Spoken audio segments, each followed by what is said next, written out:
Welcome back, everybody. You're listening to the Business Casual Basketball Podcast. This is Aaron Washington, your guys' host. Glad to be back with you all for another episode. This is going to be 143.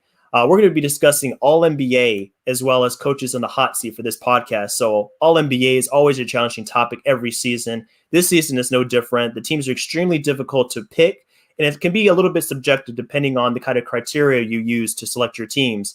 But in this edition of the podcast, I brought in Spencer Davies from basketballnews.com, formerly from B-Ball Insiders and Close Up 360, to help me kind of dissect these All-NBA teams, as well as look at some of these coaches that have been reported to be on the hot seat just recently in the past couple of days. So Spencer, appreciate your time. Really appreciate you coming in, another kind of Ohio native here. So we kind of have that in common, and really enjoy your coverage for Basketball News as well as the whole platform in general. So thanks for your time this evening. Thanks for having me on, Aaron. Let's do it. Sounds good. So before we get to our content, there's just a few sponsors for Unwrapped Sports Network that we like to shout out here. The first of which being teespring.com. So we have some apparel available at teespring.com/stores/unwrapped. So I actually have a shirt that I'm wearing today that's from Business Casual Basketball. You can purchase this t-shirt. I also have some stickers available, and other members of the platform have some of their own products available to purchase. So if you want to check that out, the link is going to be on the ticker at the bottom of your screen here. We also have a VIP program available for patreon.com. So /unwrapped sports. Over there, we have 3 different tiers that would allow you to become a member over at Patreon. So that ranges just from being a general fan all the way up to about $10 a month, which is our VIP designation. So if you'd like to support us and just get some more access to some of the products we have available and some other exclusive features, as well as being entered into a sweepstakes to win some memorabilia, if you're on that top level of commitment for Patreon, feel free to do so using that link at the bottom. MyBookie.ag is also a sponsor of ours, and they have a code USN100 they provided us that gives you 100% sign-up bonus. So that's going to allow you to get your deposit doubled if you're involved in the sports game, the betting game. So the playoffs are around the corner in the NBA. A bunch of other sports are always active. So be sure to use that code if you want to get your first deposit doubled and get in on the betting game. Lastly, we have rxhemp.com. They have some recovery cream available that will allow you guys to get just help the recovery along if you're into sports, if you're into athletics, things like that. So rxhemp-usn is going to give 10% off your entire order if you want to get one of their products available. So be sure to check out that code at the bottom as well if you're interested in any of their products over at their website. So now that we have that addressed here, Spencer, I think it's about time to get into the All-NBA teams. So we have a few candidates that we want to look at here. And I figure we can go from starting from the third team up to the first team and just throw out some names that we're considering right now for our list. I'm not sure if you've really dove into this in depth and selected your teams, but in this exercise, I figured it'd be a good time for us to kind of list our teams personally, as well as some of the criteria we use, because the criteria can vary from person to person as far as what they prioritize when selecting these teams. So I want to give you the floor here as we dive into the third team. There's been some names thrown around here. I've seen Chris Paul thrown out here. I've seen Kyrie thrown out here, Westbrook, as well as some other names here. So who are a few guys you're looking at when it comes to the third team, if you want to just throw some guys on the ballot starting at about third and working our way up here? Man, it's tough, and especially starting third and going up. That's interesting because then immediately you'll have people saying, okay, so he's not on your second or first team, right? Yeah. Yep. But I mean, you got to just think from an all-star perspective. You have to think from what they're contributing to their team, how valuable they are to their team, and also just their individual accomplishments. And obviously statistics plays a big part into that. Definitely. Third team, man, it's kind of hard to kind of go up, to tell you the truth. Yeah. But I think, I think you start out and,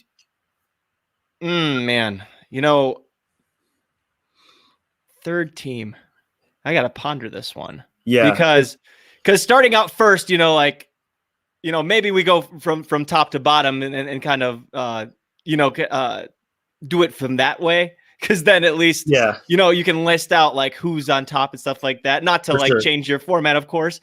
No, good. If it works better that way, we can definitely go from first Let's get the obvious out of the way. Sure. Yeah. All right, let's do it. Okay. So starting with first team, I think obviously Nikola Jokic has to be up there, right? Sure. Obviously the front runner for MVP. I know a lot of people have Chris Paul in that column, but Nikola Jokic definitely up there. Really surprising if Joel Embiid was not on there. I did see this morning that Embiid and Jokic are eligible as forwards. I saw that too.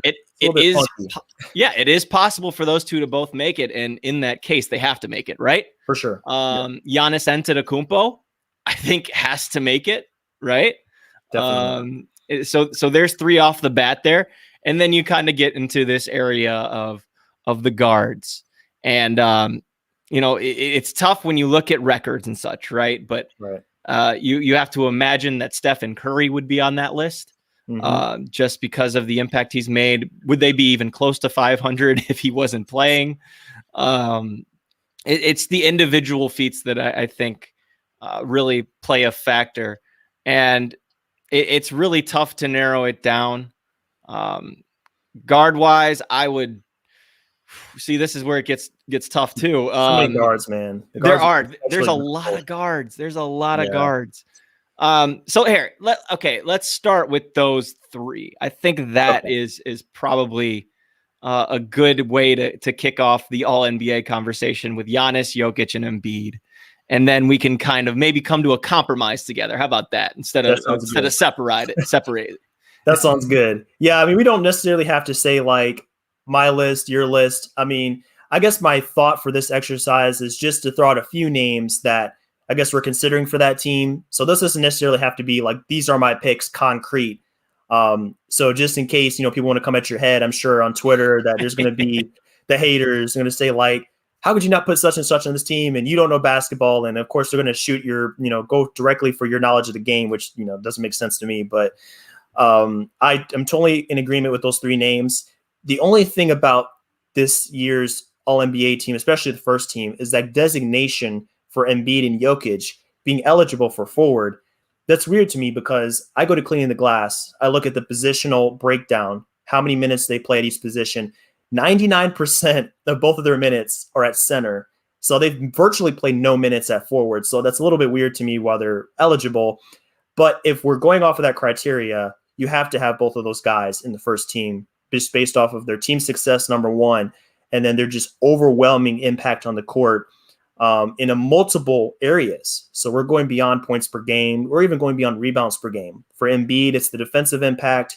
For Jokic, we're talking about his playmaking, his skill just on the perimeter. His shooting has been much improved over last year.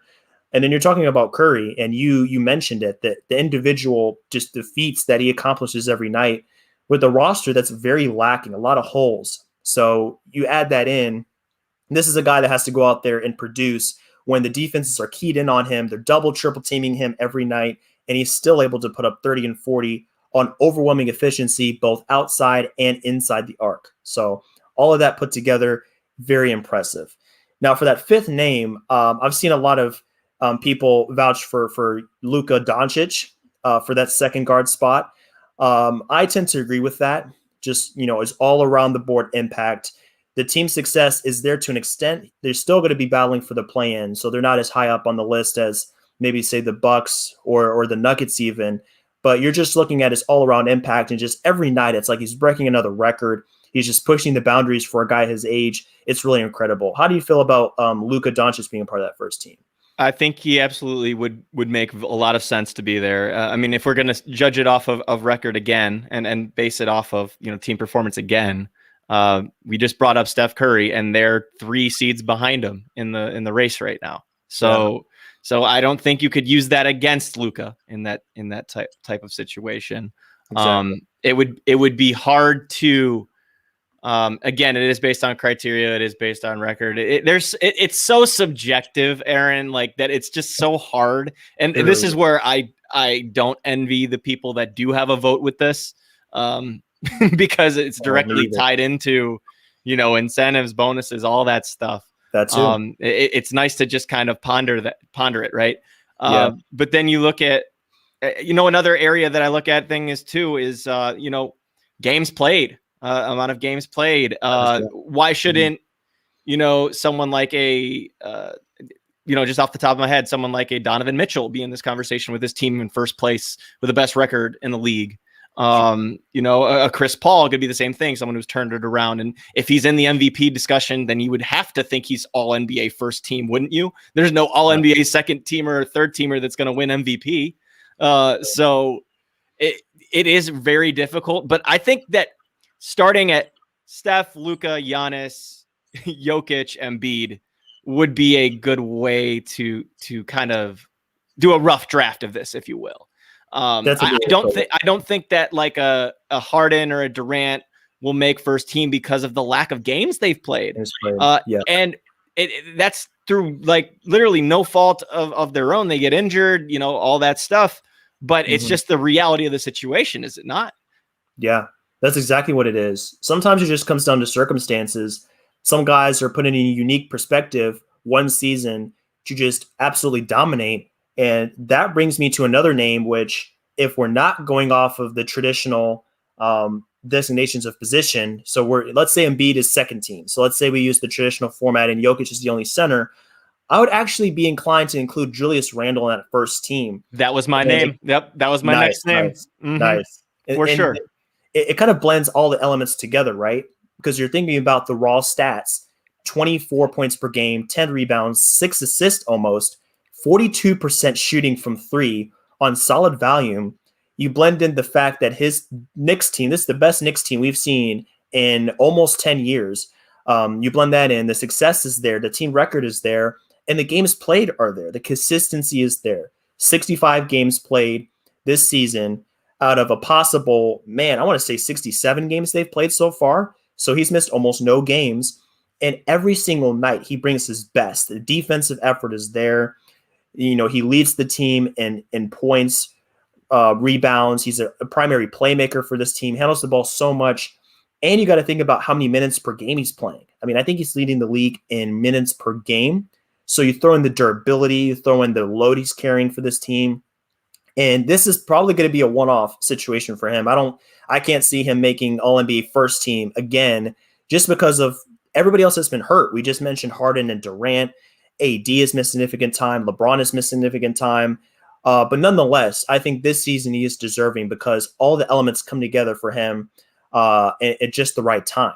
He's absolutely deserving. There's no doubt. And that's why it's going to be a difficult conversation, especially if Jokic and Embiid are both eligible. Now, If they're not, then I think that Julius Randle has to be a shoo-in to be all NBA. You mentioned it already. It's the unprecedented improvement from beyond the arc. It's 15 percentage points better than his first season in New York.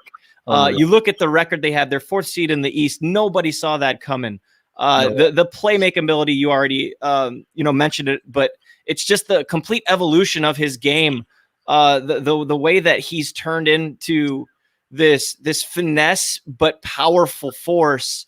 That used to be someone who would do bully ball all the time, keep his head down, drive into traffic, turn the ball over, whatever it was. He's a lot more cognizant of what's going on the floor. He's making the right reads, secondary assists, really, really smart play out of him this year. And just, he's got this chiseled body to play defense with. He can make it happen, whether he's on the block, whether he's shooting threes, like we mentioned before. He's really, really taken a step this year, and it's really special to watch. And that's somebody that was able to actually see privately a few years ago when he was still with the Pelicans doing a workout. So it's really good to see his evolution, and it would be just thrilling to see him make that All NBA first team if it is ended up that way. Absolutely, Spencer. Those are great points. And if we're going to, just go forward with these All NBA teams, I think what would make it easier for us, honestly, is to look at, just throw out some names. So instead of saying this guy is second team, this guy is third team, we can just list some guys that we're thinking are in consideration. Okay. Just because there's a sheer amount of people we have discussed already. Chris Paul, you go down the list, there's Kyrie, there's so many more players. And I think it would be pretty cool just to kind of list some names that would be deserving. But before we get to that, I think it's another interesting point that I wanted to bring up here is what do we prioritize in these teams? And I think that's what causes people's list to be different is we prioritize things differently. So some people prioritize team success. That's, near the top. Some people prioritize the numbers. Some people prioritize just being available. For me personally, when I created these teams, I looked at raw numbers. I think the raw numbers for me, for all NBA, is the most important thing. And I know some people might disagree with that. And I do factor in team success to a point, but all NBA for me has historically been the best players each season, the best 15 players. That's going to include some names that are going to be on losing teams. But I think as long as you're not at the very bottom of the league, I think you should have a case for all NBA. How do you feel about that kind of criteria if we're looking at how we evaluate guys in the lens of all NBA? Well, in some of these cases, it's not those individuals' faults about the records that their teams have, right? Well, so you kind of have to look at it from two different lenses in that respect. Like, sure, for example, like a Zion Williamson, right? Really coming into his own this season, and this is basically like his 1.5 season. Is that what you would call it? Pretty much. Somebody who's completely dominating. Just them turning him into this ball handler who's making the majority of the decisions. Whenever you get it to him in the paint, he's finishing over everybody. It doesn't matter who's in his way, whether that's with a bone-crushing dunk or if that's just him lowering his shoulder into somebody and them not being able to block his shot or stop him. Right. That's somebody that comes to mind as far as somebody whose team isn't great, but their performance could warrant an All-NBA selection. I think you have to say both about Brad Beal and Russell Westbrook. Is it collectively their fault that Washington's 6 games under 500? No. But individually, they're one of the best tandems in the NBA. Like, Brad Beal's in the midst of a scoring battle with Steph right now. Russell Westbrook's 3 triple-doubles away from breaking Oscar Robertson's record of total triple-doubles all time. Incredible. It's unprecedented what those two are doing. So you have to think that both of those guys are getting an All-NBA spot, right? I mentioned Donovan Mitchell earlier. You're telling me he's not going to get an All-NBA spot? I mean, not. It's a tough world out here, man, for guards. I would say, how about Paul George, who's enjoying one of his best regular seasons of his career, probably since he's been in Indiana, and no one really talks about that. And this goes without talking about Damian Lillard, who's literally had to carry his team for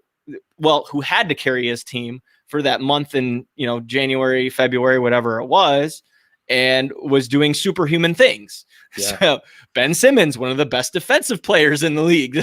If someone wins, the defensive player of the year, they have to be on the All-NBA team, do they not? Like, these are conversations that are not easy to have. Not at all. Not at all. And it creates these like gray lines, these gray areas, because you just mentioned, Ben Simmons being a part of All-NBA since he's all defense. And, that's really just going to depend on who you ask. Like, even if we go straight to the people voting for these All-NBA teams, one person will have him third team. One person will not have him on the list at all. And that's going to go for many of these names. Donovan Mitchell, I'm sure for some people, he might be second team. For some people, he might not even make it. So it's just a difficult, plane to navigate. But what I think, gives some of these guys an advantage is the fact that they're making history. So you brought up Zion and Westbrook, and I think they have an inside track because they're doing things we haven't seen before. And I think that narrative part of the equation kind of is going to twist people and really drive them to put these guys on a team, regardless if it's 2 or 3. I'm one of those people, if I'm going to be honest. I put Westbrook and Zion on my third team because, you look at Westbrook and it's like, yeah, he throws up bricks and sometimes he's out of control. But, he's doing things we haven't seen in the last, several decades. And then the same for Zion. He's shooting 61% from the field as a forward. Like, I say forward because you mentioned it, like he's handling the ball for this team. He brings the ball up. He's running pick and rolls. So he's like a guard forward hybrid, but he can bang with centers because he's so powerful and so athletic. So it's just like, there's just so many lines that are being blurred. It's like, I don't know what a center is anymore. I don't know what a guard is anymore. Everything is just so up in the air. But I think that's the beauty of the game we're watching today is nothing is set in stone. everything is almost open to interpretation, which when it comes to these teams, there's a lot of opportunity for dialogue and conversation and interpretation. And I think that offers another element of intrigue and excitement to these teams and who makes it and who doesn't. I saw that someone wanted to separate it by height instead of position. And I was like, interesting. I don't know about that one. No, I don't know if that's the solution. Yeah. Somebody else that we haven't even talked about yet and is literally setting the world on fire is Jason Tatum. Like Tatum. That's another person that should be considered for an all NBA team. Like there's so much talent in the league, man. It's just so hard to narrow down. And again, I do not envy decision makers. Me either. And maybe he gets punished, and maybe Jaylen Brown gets punished, even though Jaylen Brown's having one of the best career seasons of his life. Mm-hmm. But like, you know, you look at where they're positioned, and they were somebody who was picked to finish top 4, and they're only 4 games over 500 right now. You look at Miami, it looks like Jimmy Butler's not going to make any of those teams, or even though Bam Adebayo's made significant strides as a player this year, he's probably not going to make an all NBA team. Maybe he, you know, irks into that third spot, but it's just, I think leaving it where we did with the first team was good. And then, you know, bringing up everybody else who's deserving after that is good. Mm-hmm. Some of those could be first team worthy. There's no question. Yeah. It's just, and especially now that we have less than 10 games to go before we get to the postseason and the play-in, it's almost basically wrapped up, I'd say. I'd say so as well. I mean, it takes monumental feats to shift where you land. You know, I was looking at all NBA teams from just 3 weeks ago. It looked like some of them look pretty different. Like I didn't see Tatum on any of the 3 teams a few weeks ago. I didn't see Westbrook on any of the teams. But the fact that they were able to put together insane runs over the last 10, 15 games really just kind of elevated themselves. But also, I think when you look at like LeBron and you look at Harden, I think once their missed games added up, it opened up opportunities for those other guys to kind of punch their way in. Absolutely. So the season is just different in so many ways. Like we're seeing so many guys that are accustomed to being on all NBA teams not make it. LeBron is probably the most unfortunate example of this. He's made an all NBA team every year since he was a rookie. You know, that's just blows my mind. But this year might be the time he doesn't quite make the cut because, you know, you're looking at games played. You know, he's missed over 20 games. The same goes for Harden and Durant. And I think once you get past, I don't know how you'd interpret this, but once you get past 20 for this season, I think you lose the opportunity to be a part of one of those teams. Like, what is the kind of cutoff land for you if we're talking about your availability? I think you had to at least play 45 to 50. Is that a fair range? Fair range? I think that's about right. Where I'm at. Yeah. Yeah. I think that's about where I'm at.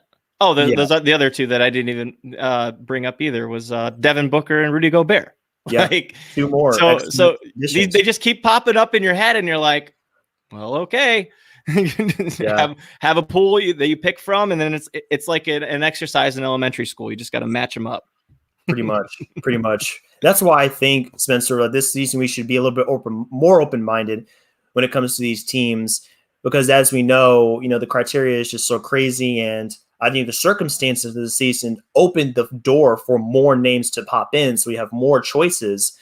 Because if everybody was healthy, I don't think Mitchell or Chris Paul, those guys, would even have a case to be one of these teams. But due to some missed games and things like that, it creates open doors for some guys to make it, which I like. More opportunity is always great for guys that may otherwise not get attention, like maybe like a Rudy Gobert for this season, possibly making third team for the center position.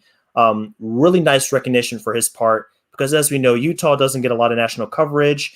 They're in a smaller market. So if it's not Mitchell, a lot of times they get left out of the mix. So really great opportunity for Gobert, other guys of that nature, to get some shine, because I think they really deserve it due to their play recently.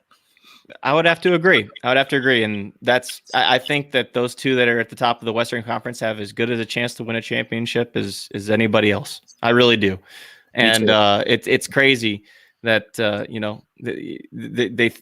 people think that it's just going to all magically work for the teams that were favorites entering the season. And it takes time, and it takes a little bit more, and also in the case of a Utah and a Phoenix, they've been able to stay healthy pretty much all year, other than, Donovan Mitchell, was out.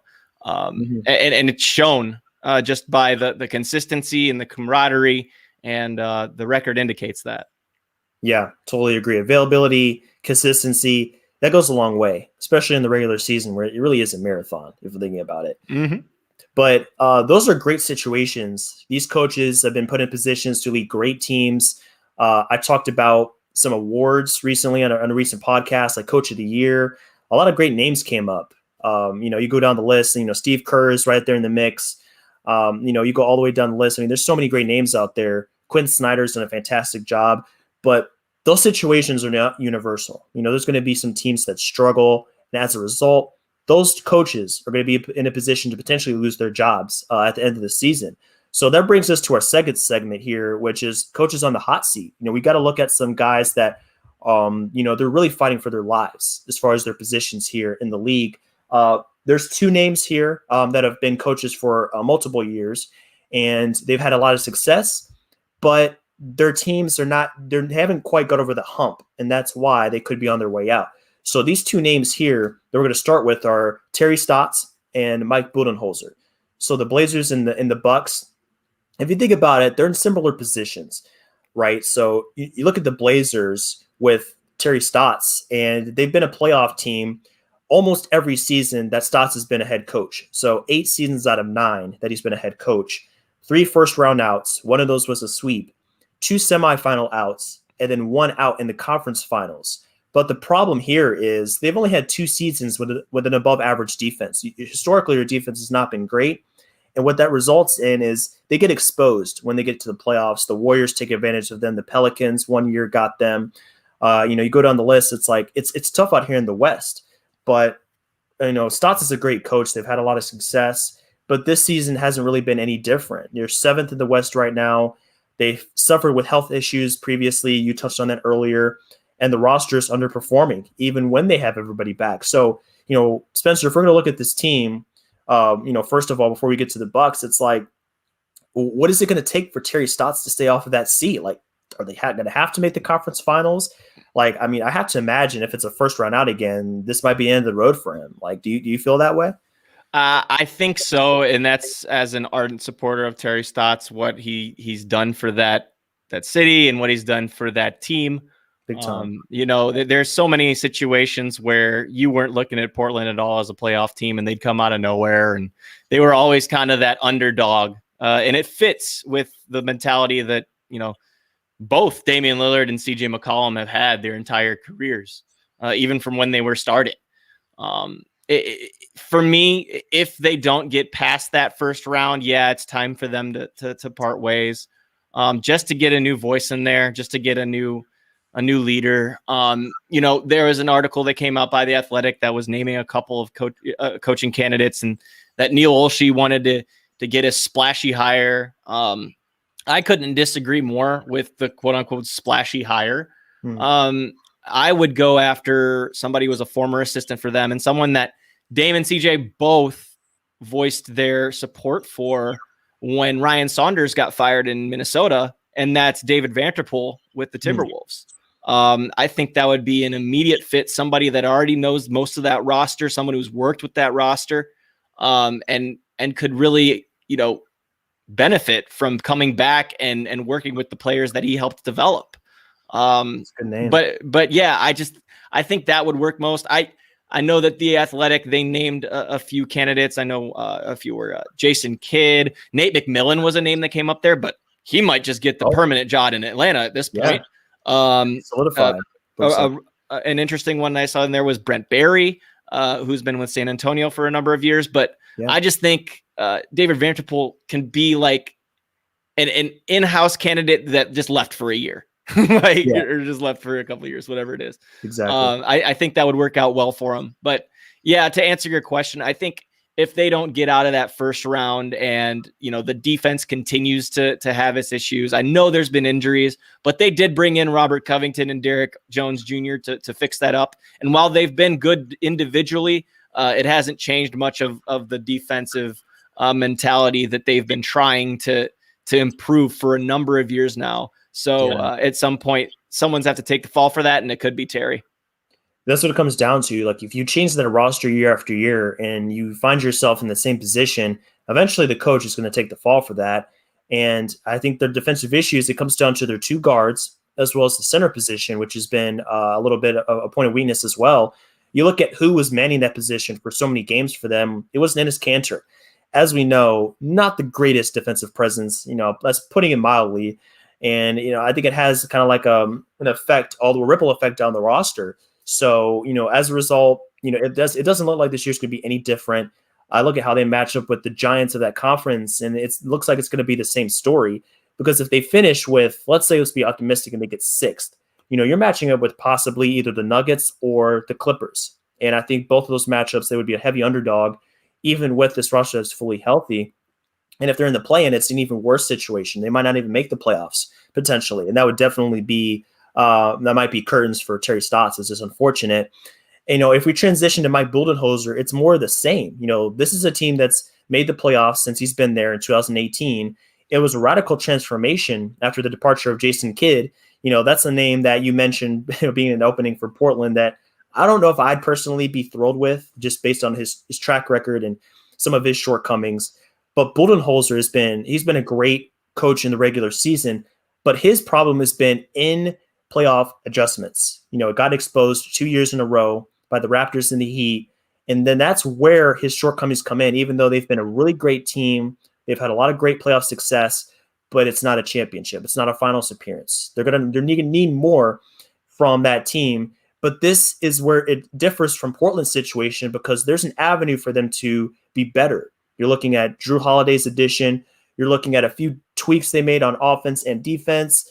The philosophies are a little bit different. So this could be the year they break through.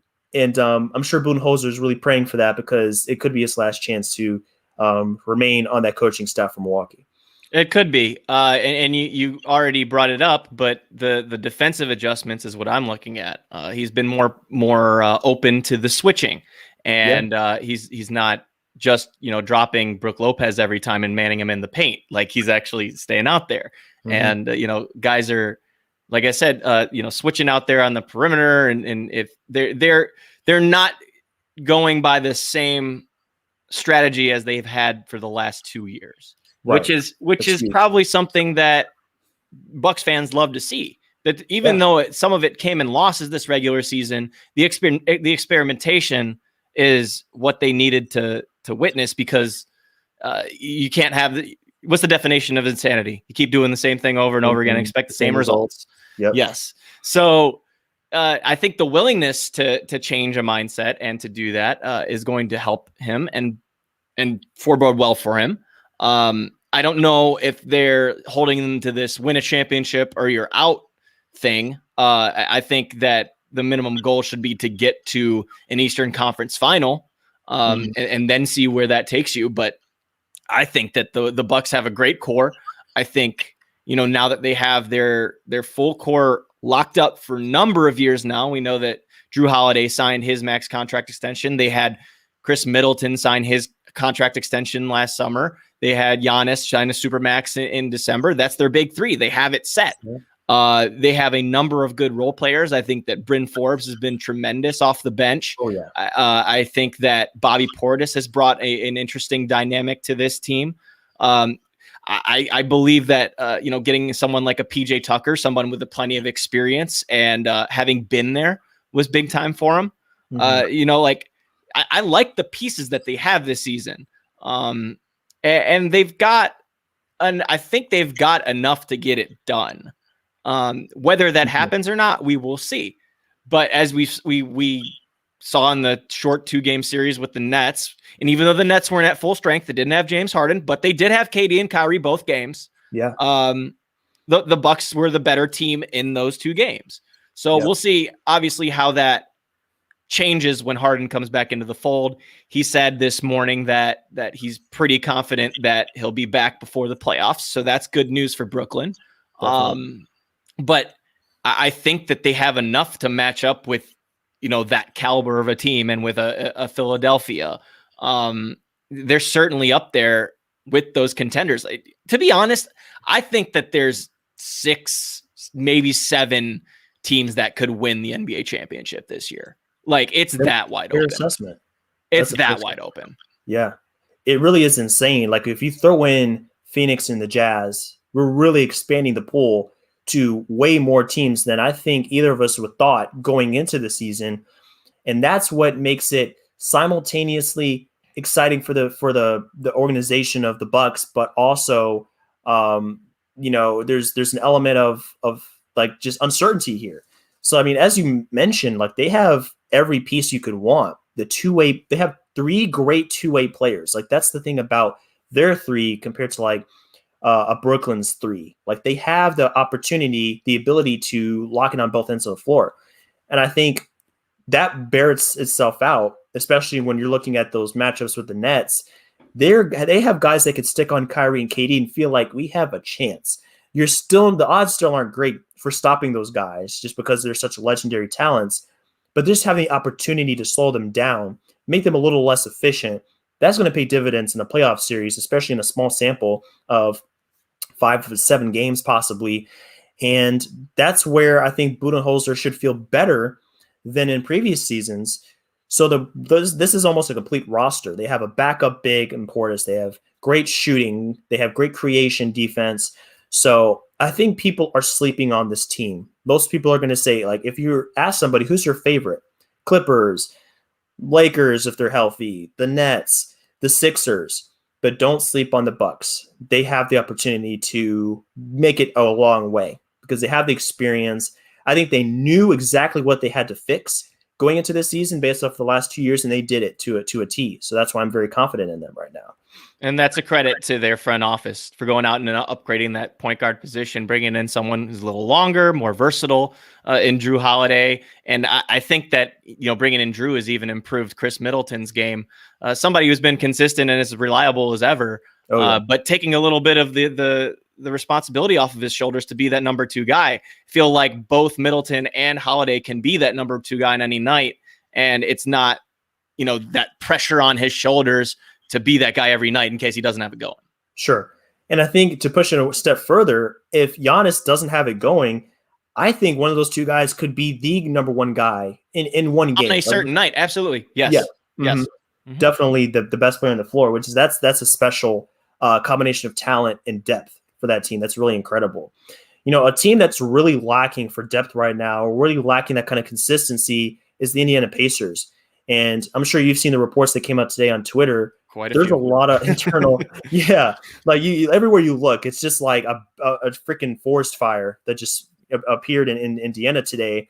And it's based off of the results of one of the recent games against the Kings, where they're down by 21. Assistant coach got in the face of Bataze and caused a ruckus, and suspension for the coach, fine for the player. And it causes this situation where their coach, I don't want to butcher his last name, so the Pacers coach, we'll leave it at that for this one. He's on the hot seat for the Pacers. And it's interesting because this report, I think, came out 2 days ago, and I saw his name on there, and I was like, this guy just got hired. Why is he on the hot seat after one season? But, looking at this piece from Shams and Sam Amick of The Athletic, they basically said that players throughout the roster are dissatisfied with this coach. They're unhappy, they're frustrated. The losing definitely creates an atmosphere. I can understand that. But they also said that he has a certain style of coaching that they don't think is suitable. They don't think really matches up with the kind of players they have in this roster. And according to this quote here, one source described him as over-communicative. So the way I translate that is like, is he a micromanager? Is he always in people's faces? Is he asking too much? So, I mean, it doesn't matter how many years you've been a coach. If the players don't vibe with you, you're gone. It's a players' league. They dictate the action more than ever.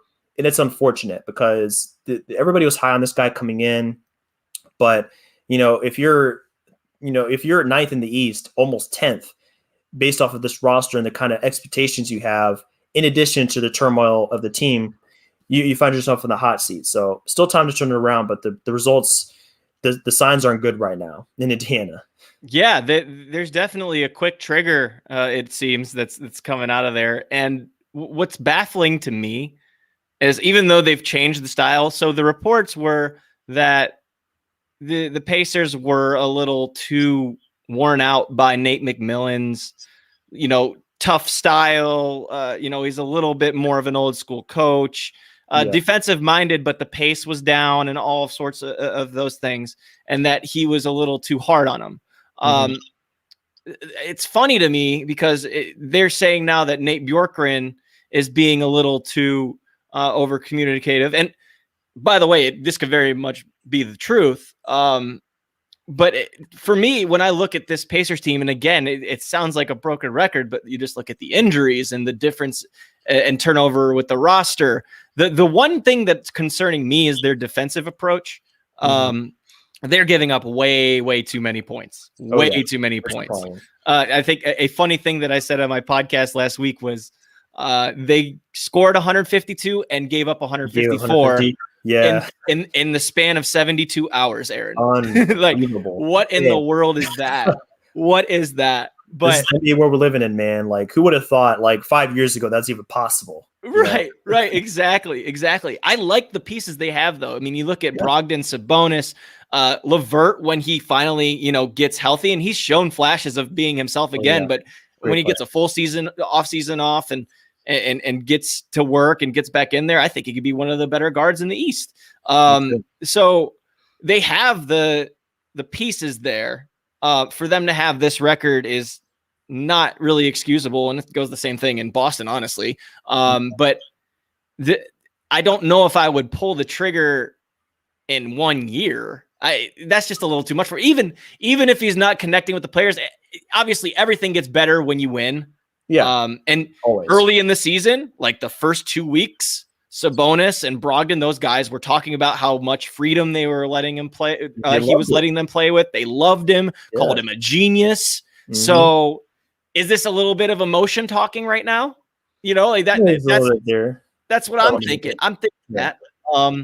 But by the same token, when you look at the report that came out by Bleacher Report, talking about how he goes over coaches' heads, he's somebody that, like you said, micromanages a little bit.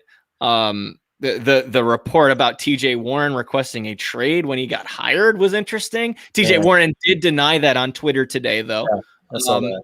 But just all these things coming out about the Indiana organization, one that's usually well run and well, background checked. It's really odd. It's really odd. And then you had Batadze and Greg Foster have that episode last night, and it's one big mess. Yeah.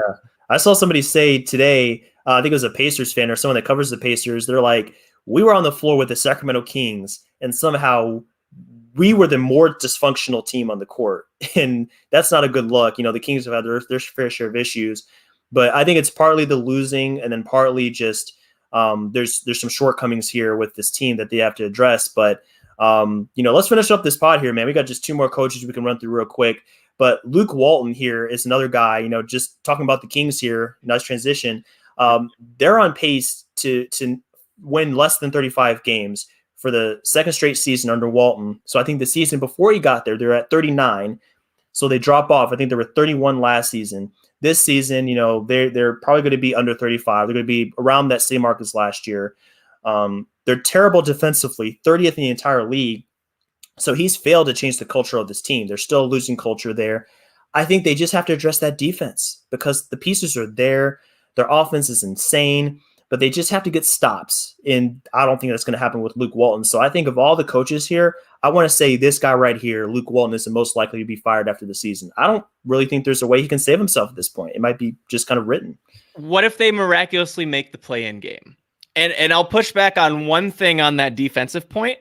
Okay. If you look at their last 6 games, they're not giving up that many points. They are actually, they've held their opponents to under 100 points in 3 straight games. Wow. And this has been without De'Aaron Fox. So that's a little bit more kind of head scratching as well. Yeah. With that said, Luke Walton does have that $11.5 million option coming up. So are they going to take it? Who knows? Do they squeak their way into this playoff game by some miracle? It's possible. It's possible. I mean, San Antonio's struggling right now, and the Pelicans have a tough schedule. The Kings have a somewhat easy schedule. They play the Thunder twice in this last stretch. So nice. that's interesting to me a little. But to save his job, I think he would have to squeak into the play-in and then also get into the playoffs or something. It's just a little too tough. I think that the front office also has to address the Buddy Hield situation, because that's kind of an elephant in the room. De'Aaron Fox is clearly the person you're building around. I really like Harrison Barnes. They decided not to part ways with him at the trade deadline, so that means that they're going to definitely keep him around, and he's a veteran presence that they need. Rashawn Holmes is probably going to make a pretty penny. Oh, he is, for sure. But major reason for the defensive turnaround they've had so far is probably because of Maurice Harkless and a guy like DeLon Wright, who they got at the deadline. So 2 pickups. We'll see. Yeah, we'll see what they do. But Luke Walton, we'll see. I'm not completely convinced that he's out yet. Yeah, I wouldn't say it's a guarantee. I would put it more than 50% though, if I'm going to take bets on it. Just their prior performance, and they don't seem to be growing. They don't seem to be trending upward, except they're kind of laterally. It's kind of lateral. Yeah, I feel you. Yeah, exactly. But they are making progress on defense, as you mentioned. So there's a glimmer of hope there. It's not great, but it's a glimmer.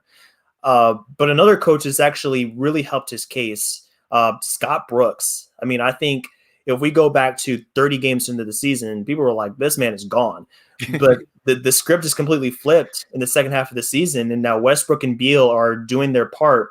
The other pieces are coming in too. Like, you think about Raul Neto, and you think about Bertans and Hachimura, everybody's coming together. They rallied around those 2 stars in this team and made a complete 180 in the second half. And I think that's very impressive, just considering the hole they were in. So now that they are 11-3 since April 12th, and they have the second best offense in the league over the last 2 weeks, coming in at 124 points per 100. So incredible turnaround. Major shout out to Coach Brooks and these guys. They could have let go of the rope. They could have said another lost season, but Beal deserves better. Westbrook deserves better. And it's about time that this team takes that next step, because they have so much invested here that it wouldn't really make sense that they had another lottery season where they're just completely out of the mix. And I think they're going to be a tough out in the play-in if they ended up making it, just because of those stars. And if they are asked to perform for 1 or 2 games, who knows what can happen. They Absolutely. can go a long way. And then, you look at, they lose Thomas Bryant, who steps up, right? It was Robin Lopez, then it was Alex Len. Alex Len started not playing well, and then they go out and get Daniel Gafford. And Daniel Gafford's been huge for them. What a pickup. On the glass, finishing the lobs from Westbrook, offensive rebounds, blocks, all that stuff. And then, the supporting cast, as you just mentioned, guy like Rui Hachimura really taking that next step and being more aggressive. They've got quite a bit of swagger right now, and they did not have that, especially after they went through the COVID protocols. They didn't play a game for a week and a half. That had to be a lot. That had to be a lot. But offensively, I don't know what's stopping this team right now. They're just clicking on all cylinders. Defensively, that's another conversation. You're talking about the Kings not being able to stop people. The Wizards are pretty up there too, but at least they're outscoring their opponents. They took Milwaukee to the brink last night. They were just that close to beating them and winning. They're like 6th or 7th in a row. But they're really, really, really clicking right now. And I agree with you. I think that they'd be a tough out in the play-in too. Oh yeah, I mean the confidence is on 100, and I mean that's half the battle right there. It's just the confidence, and it's exuding from everybody. So I think Brooks should be safe here with that run, and at least given another season that he can convince Beal to continue to be a part of this team, keep Westbrook and those guys engaged, and keep the young guys developing. Because I think that's one area of this team that's been lacking is the player development. But Hachimura has finally taken that next step. Gafford should be here for, I think, a few more years with his play. So the narrative around this team is turned around. Their future is not bleak at all like it was, earlier in the season. So, that about does it for our coaches and our conversation here. I think we, had a great dialogue here. Spencer talking about these All-NBA teams, the coaches in the hot seat. And I appreciate your time. I'm sure you have a lot going on and you're, very involved in the media side of things, but great time here, and I wish you the best, going forward with basketball news. Great platform, great products that you guys offer.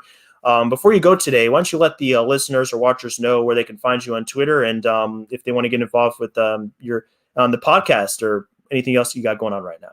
Of course. Yeah, no, I'm on Twitter at Spin Davies. I'm on Instagram at the same handle at Spin Davies, or on basketballnews.com is where most of my work is found.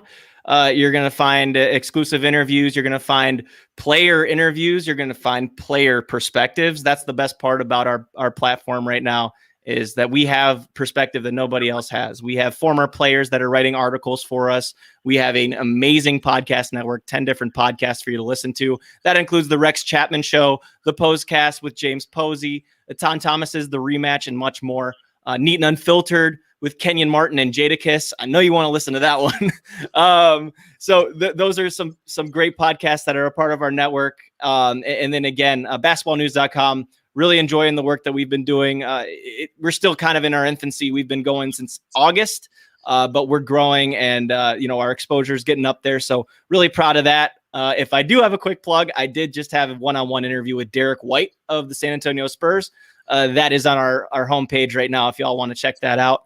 Otherwise, it's been a pleasure, Aaron. Thanks for having me on, brother. I appreciate it. Absolutely. Anytime. My pleasure. For Business Casual Basketball, we can be found at BC Basketball 2 at Twitter and Instagram.